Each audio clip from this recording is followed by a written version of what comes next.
Eh bien, salut à tous et à toutes les amis, ouais, j'espère que vous allez bien, c'est la seule compagnie. Alors oui, je suis de retour vraiment au hasard dans vos abonnements YouTube. Enfin, j'espère que vous êtes abonné à moi évidemment. Alors oui, le son est toujours bancal, on dirait une vidéo de Feldup. La lumière est bof, on dirait que je suis dans une cave, je vous rassure, c'est ma chambre. J'essaierai de régler ça, si je refais des vidéos régulièrement, mais pour l'instant, moi ça me convient très très bien, la qualité de vidéo est acceptable. J'ai mis le petit drapeau de l'Amérique, American States, vu que c'est dans le thème de la vidéo. Voilà.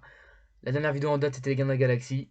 Je suis de retour en mode fantôme pour parler de The Idol. Alors, je tiens tout de suite à mettre les bases, comme dirait Orelsan. C'est pas la série que j'ai le plus préférée de cette année. Enfin, j'en ai vu pas mal des séries pour l'instant cette année. C'est pas ma préférée. Il y en a largement au-dessus. Severance, The Last of Us, Better Call Saul. Mais je ferai un top vers au mois de décembre de mes films et séries préférées de l'année. Mais là, c'est pas la question. On va parler de The Idol. Cette série m'a quand même beaucoup plu, sinon j'en parlerai pas. Enfin, même si ça m'avait pas plu, j'en parlerai pas, parce qu'il y a quand même beaucoup de choses qui m'ont dérangé, ça vous le verrez au fil de la vidéo. Je tiens à préciser que je vais spoiler, je vais vraiment tout spoiler. Donc si vous n'avez pas vu la série, allez la voir et après venez voir cette vidéo. Aussi, juste vous en battez les steaks, vous voyez cette vidéo, enfin profitez de la vidéo, pardon, et kiffez. Alors, The Idol, c'est une série qui est sortie le 4 juin sur HBO Max aux États-Unis, American State, et qui est sortie en France sur Amazon Prime, plus précisément grâce au Pass Warner. Bon, moi, grâce à des techniques assez cocasses, j'ai pu voir les 5 épisodes qu'il y a dans cette série. Donc elle a été réalisée par Sam Levinson, qui a réalisé Euphoria, c'est quand même pas rien, c'est son chef-d'œuvre absolu jusqu'à ce jour. Il a aussi réalisé Malcolm and Marie, qui est disponible sur Netflix, avec Zendaya et John Denzel Washington, si je dis pas de bêtises. Alors, pour faire un peu le pitch de cette série, donc c'est Jocelyn, qui est une chanteuse pop, qui, suite à des problèmes familiaux, va mettre un peu en stand-by sa carrière. Donc un single qu'elle fait sortir, sa tournée, et par la même occasion son nouvel album. Son équipe de production et ses managers, etc., son directeur artistique, tout part en sucette, ils sont tous paniqués. Est-ce qu'elle va réussir à sortir son nouveau single ou pas? Est-ce qu'elle va réussir à revenir de plus belle surtout? Et un soir, elle va dans un club, une boîte de nuit, elle rencontre le directeur de cette boîte, Tedros. Elle va tomber éperdument amoureuse de lui. Il va s'ensuivre une histoire d'amour. Et Tedros va réussir à relancer la carrière artistique de Jocelyn, mais cela va devoir nécessiter certains sacrifices de la part de Jocelyn, et pas les bons, ce qui va faire aussi ressortir des anciens fantômes qu'elle ne voulait plus revoir. Voilà, pour moi c'était voilà, le résumé assez cocasse de la série. Alors, je vais très vite vous parler des acteurs et de quel rôle ils jouent dans la série. Je vais pas épiloguer longtemps, je vais pas dire genre Lily Rose Depp elle a joué dans ça, sinon ça a duré 1000 ans. Je vais parler très rapidement et après je reviendrai sur les personnages en général. Alors, il y a Lily Rose Depp, donc qui joue Jocelyn, donc la chanteuse pop. Albel Tesfaye ou The Weeknd, voilà, qui joue Tedros, donc le patron de la boîte de nuit. Kim Jenny, qui joue Diane, la danseuse de Lily Rose Depp, enfin de Jocelyn, pardon, qui est avec Tedros. Donc vous savez, c'est aussi une des chanteuses de Blackpink. Il y a Susan Son, qui joue Chloé, c'est la blonde au piano qui est avec Tedros.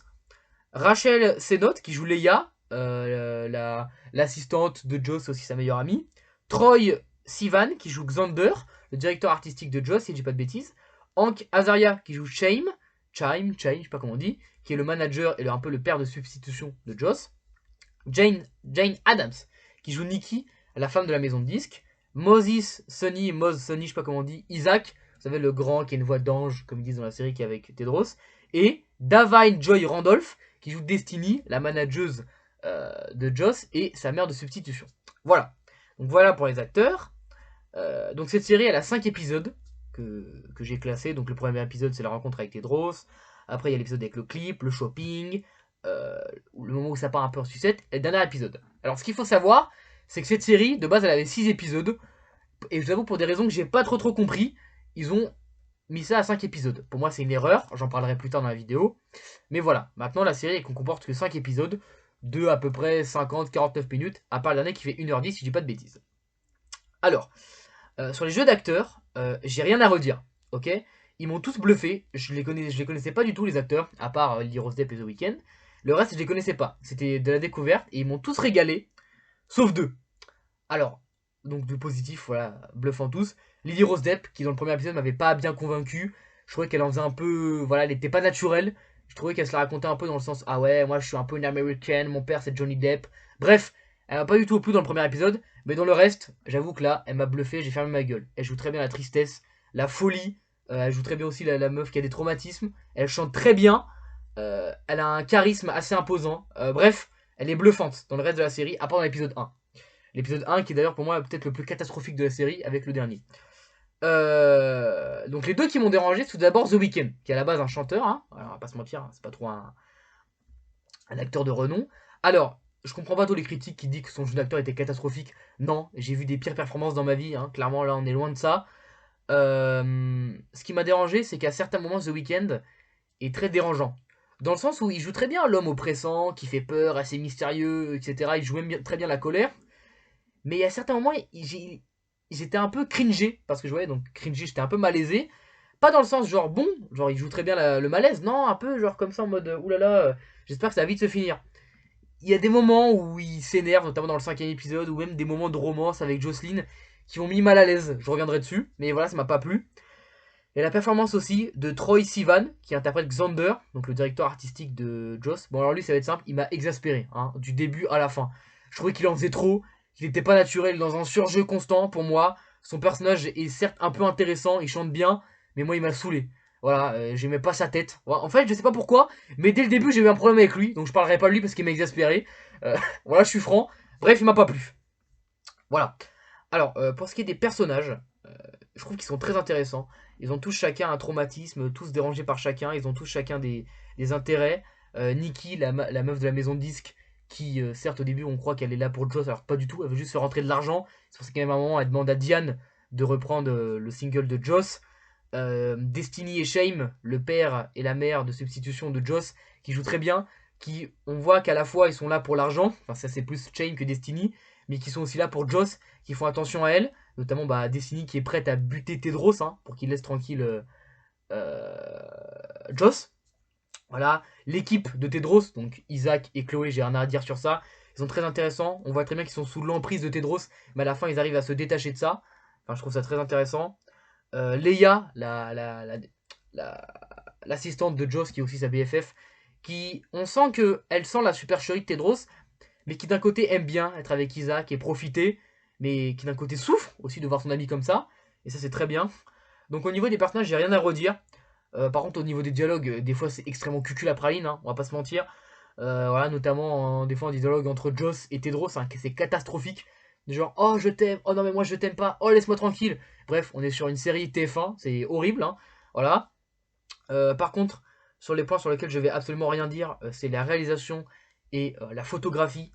La série est fucking magnifique au niveau des lumières, au niveau de la mise en scène, au niveau de la façon de filmer, les travelling, les plans séquences, les vues du ciel, les gros plans sur les yeux, sur les faciès, les plans larges. Je pense à la table dans le 3ème épisode où il y a une sorte de grand banquet. C'est divin, vraiment. D'ailleurs, faut que je mette un truc. Voilà. C'est divin, vraiment, j'ai rien à dire sur ça. Sam Levinson est un grand réalisateur, on peut le voir aussi dans Euphoria. Franchement, sur ça, j'ai rien à redire. Et pareil, sur la BO de la série, mazette, hein. C'est poulesque, donc c'est incroyable. Enfin, dans la BO, il y a Future, sur Double Fantasy, il y a Lil Baby, il y a Madonna, Playboy Carti, c'est n'importe quoi. Et grosse dédicace à la BO de l'épisode 3, qui est rocambolesque, hein. Vraiment, il n'y a pas d'autre mot. Je pense notamment au son Take Me Back de The Weeknd. Et sur ça que je voulais en venir. C'est The Weeknd à la BO. Et franchement, c'est poulesque, hein. Comme son album Down FM, comme tout ce qu'il a fait dans sa carrière. C'est un dieu de la musique. Il y a Mike Dean aussi qui a travaillé sur la BO. Mike Dean, hein, qui joue son rôle, hein, dans la série. Et c'est incroyable. Je vous ferai écouter un extrait léger de Take Me Back. Que quelques secondes, sinon la vidéo va sauter. Mais voilà, donc ça c'est dans l'épisode 3. Je vous mets que le refrain.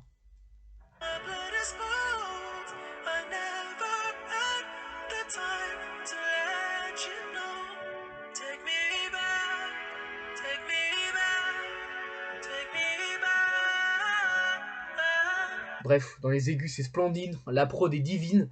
J'ai rien à dire. Voilà, il faut, même si vous n'êtes pas tiré par la série, allez écouter la BO parce que vraiment, elle vaut le coup. Donc, alors pour ce qui est du scénar, moi je l'ai trouvé très intéressant parce que j'aime bien voir ce côté un peu derrière le rideau des artistes, voir comment ils créent, etc. Ça m'a beaucoup plu. De voir les traumatismes des artistes, les dérives aussi sectaires. Moi, c'est ce que je trouve le plus terrifiant dans les films d'horreur et même en général, c'est les sectes. Et je suis assez passionné par ça parce que je trouve ça assez intéressant de voir que des gens puissent être attirés que par un seul homme, par une parole. Bref, ça c'est un autre débat, mais vraiment ça me passionne Les sectes, je trouve ça super intéressant. Et là, de lier l'univers background musical avec la pop, avec les directeurs artistiques, avec les maisons de disques qui font des coups dans le dos, qui les gens intéressés par l'argent, les clips, les tournées, liés aux sectes, matching. Je trouve ça super. Enfin, je trouve ça super intéressant et c'est très bien fait dans la série. Je trouve vraiment le scénario top. Sur ça, j'ai rien à dire. C'est excellent. Sam Levinson et The Weeknd au scénario. Rien à dire. Le problème, c'est qu'il manque un épisode. Alors, comme j'ai dit, donc je vais essayer de revenir sur les épisodes un par un. L'épisode 1, qui est pour moi pas fou, c'est la rencontre avec Tedros et les bases. Pour moi, il est long et il y a une trop grosse longueur avec la maison disque, avec les managers et tout. On met un truc en place, certes, mais c'est trop long. La rencontre avec Tedros qui est absurde. Elle le rencontre en mode de nuit, il vient directement avec elle, il la torture à moitié. Cette scène qui m'a un peu mis mal à l'aise où il lui met un truc sur le visage et qu'il lui fait un trou dans la bouche et qu'il lui dit Now you can sing. Ça m'a pas trop convaincu. L'épisode 2 est cependant excellent. Avec le clip, on voit vraiment que Jocelyn est complètement perturbado. Elle refait à chaque fois la prise, etc. On voit que Nikki, la meuf de la maison de disque, est déjà plus intéressée par Diane, donc la danseuse de Joss, que Joss. Ça, je trouve ça top. L'épisode 3 sur le shopping, bon bah là c'est un red flag, hein. Là c'est un panneau stop directement. Carrément, carrément je bois, tellement c'est horrible. Voilà, la joie du direct. Pourquoi faire, comme dirait Omar Sy, cet épisode est terriblement cringe. L'épisode en surface est intéressant de voir que Tedros a commencé à vraiment mettre... Enfin vraiment, il tient sous son joug Jocelyn.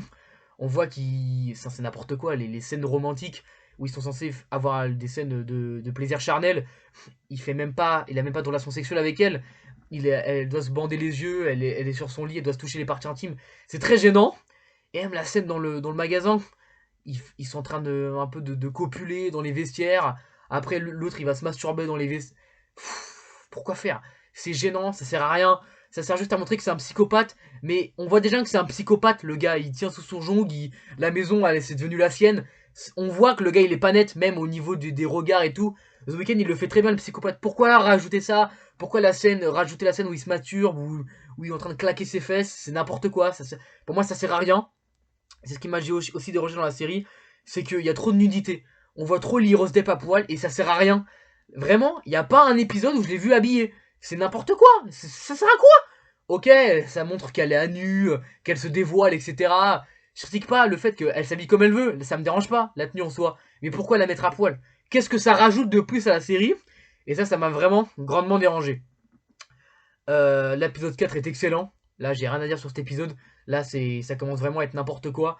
On voit que Jocelyn commence un peu à se rebeller, que là, Tedros a des exigences complètement lunaires. Ça, c'est très bien. Mais alors, l'épisode 5, c'est n'importe quoi. Carrément, sur ma feuille, j'écris décadence. Comment, dans l'épisode 4, Jocelyn peut être au pied de Tedros et à l'épisode 5, dès les premières secondes, le détester et lui dire non, c'est toi ma chienne maintenant, tu me cales la plus. C'est lunaire, c'est n'importe quoi. Donc déjà ça m'a dérangé, hein, déjà de ça, que d'un coup ça y est, Jocelyn elle est plus Tedros, ah bah non ça y est dégage de chez moi, lunaire. Le moment où Shame, Destiny, Nikki et tout ils viennent chez Joss pour voir le truc qu'ils ont préparé pour la tournée, c'était terriblement cringe. Oh my god, c'était horrible. C'était n'importe quoi, à part les moments chantés. Là, c'était poulesque. Hein. Quand Chloé, elle a chanté, j'ai kiffé. Quand Isaac, avec sa voix d'ange, il a chanté, c'était comme un ouf. Xander, même si je le déteste, quand il a repris My Sweet Lord de George Harrison, qui est une de mes chansons préférées, bah là, j'ai fermé ma gueule parce qu'il chantait trop bien. Mais alors, la danse de Jocelyn, qui, frère, a pour moi duré 10 minutes. Oh, le cauchemar. Et je vous jure, hein, j'étais dans mon canapé et j'étais comme as. Carrément, j'étais en train de voir les murs, comment ils étaient faits dans ma maison et tout. C'était horrible, c'était cringe et long pour rien. Bref, là, l'épisode 5 m'a vraiment saoulé. Même la fin, ça y est, tout va mieux. Enfin, tout va bien, ça y est, ils ont remis la tournée. Elle remplit des stades comme ça. Ah, ça y est, c'est génial. Les managers, pardon là, mais cette scène était tellement surjouée. Ha ha ha, on a réussi à se débarrasser de Tedros. Regardez, on trinque, cling. Ha ha, on est riche, on est des producteurs américains. Ching, American Style Beach. Non, non. Surtout qu'à la fin, il revient. Il le laisse rentrer. Normal, genre, ça va bien ou que des petits? C'est n'importe quoi. Elle le pardonne et à la fin sur scène, elle le fait monter. Regardez, c'est l'amour de ma vie. Et après, elle susurre dans l'oreille. T'es ma chienne maintenant, c'est moi qui décide. C'est non. Voilà, pour moi, c'est pas passé. C'est n'importe quoi. D'un épisode à l'autre, l'autre c'est devenu sa chienne. pardon, je suis vulgaire, mais ça m'a énervé parce que c'est n'importe quoi. Pour moi, c'est du foutage de gueule. Comment tu peux faire un sans faute? Parce que pour moi, il y avait à part tous les petits défauts que j'ai dit, la nudité, etc. Pour moi, c'était un sans faute. Comment tu peux faire un épisode 5 aussi merdique? Mais punaise, pourquoi il n'y a pas eu 6 épisodes? Vraiment, c'est du gâchis. Je suis terriblement déçu. Donc voilà. Après, pareil, tout ce qui est aussi autour de la série, les trucs de torture porn, c'est n'importe quoi. Il n'y a aucune scène de torture, à part dans l'épisode 4, si je dis pas de bêtises, où Tedros frappe Jocelyn avec sa brosse. Mais encore, hein, on voit rien, on voit juste le gros plan de Lily Rose Depp qui souffre, avec Take Me Back en fond, si je dis pas de bêtises. C'est tout, hein. Donc c'est abusé. Toutes les critiques qui sont autour de la série, c'est des aigris qui ne l'ont pas vu. Donc n'écoutez pas les critiques, allez la voir quand même. Même si c'est pour un public averti. Voilà, c'est très spécial. Donc bon, si j'avais un avis final à faire sur cette série, dans les points positifs, c'est la BO et la réalisation en soi qui sont perfectes. La BO est sublime et la réalisation, la mise en scène est j'ai rien à dire sur ça. Le scénario m'a beaucoup plu, j'ai trouvé ça assez original et c'est des thèmes que j'adore.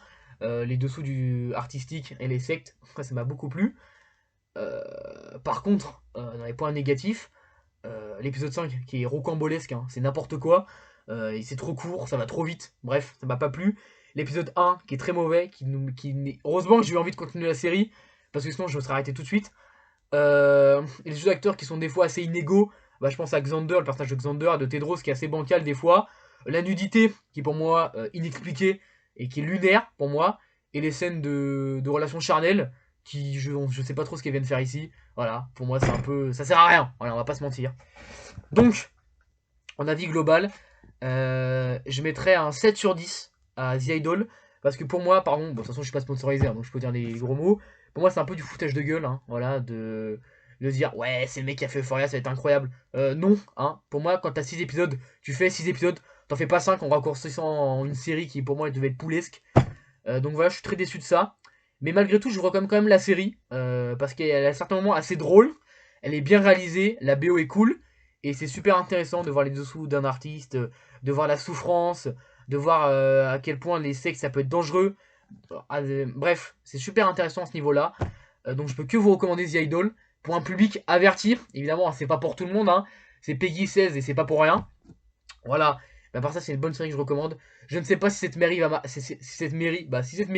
va marquer les esprits. Bon, moi, non. On s'en souviendra dans le truc un peu foutage de gueule, mais pour moi, c'est tout. Mais c'est pas qu'un foutage de gueule pour moi, cette série. C'est aussi très beau.